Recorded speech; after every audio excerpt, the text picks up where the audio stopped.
Hello, everyone. Trying something a little new side. Um, Wonder if you can hear the birds. Hopefully, you can. See that beautiful sign talking about no grilling out here on these porches. But, anyways, uh, as I've been thinking and reflecting, we live in a sin filled world. We live in a complicated world. We live in a distracting world.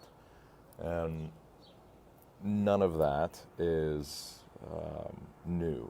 This has been the reality for thousands of years. And as I look through the Gospels, I noticed something really interesting that people were constantly dealing with barriers when it came to their desire to come to Christ.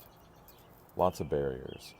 The bleeding woman, her barrier was the crowd, right? Zacchaeus, his height, his job kept him from being able to easily come to Jesus. Nicodemus, his position kept him from being able to come to Jesus. The Syro-Phoenician woman, her race kept her from coming to Jesus.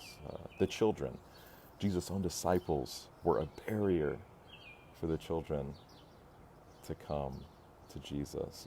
The woman at the well, her life circumstances and her culture were barriers that kept her from coming to Jesus. And then even, at the end of Jesus' life, the thief on the cross, his past was a barrier that kept him from being able to come to Jesus.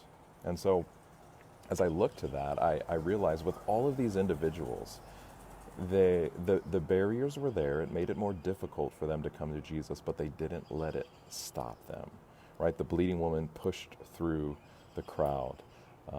Zacchaeus climbed up in that tree.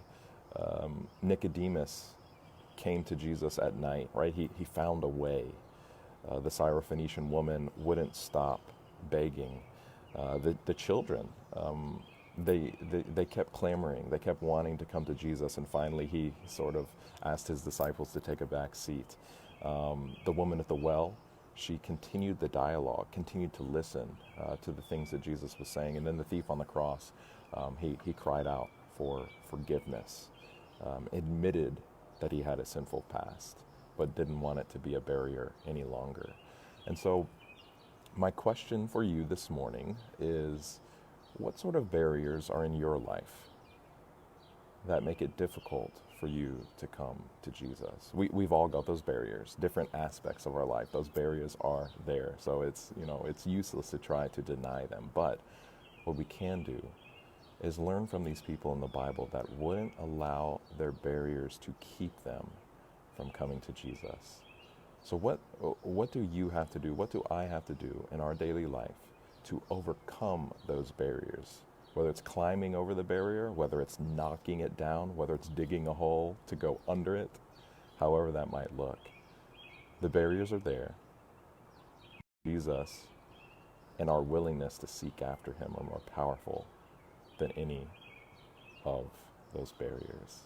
So I hope that gives you a little encouragement. I hope that gives you a little exhortation to not be limited by your barriers when it comes to seeking after Jesus. I love you all, and I hope that you have a fantastic day.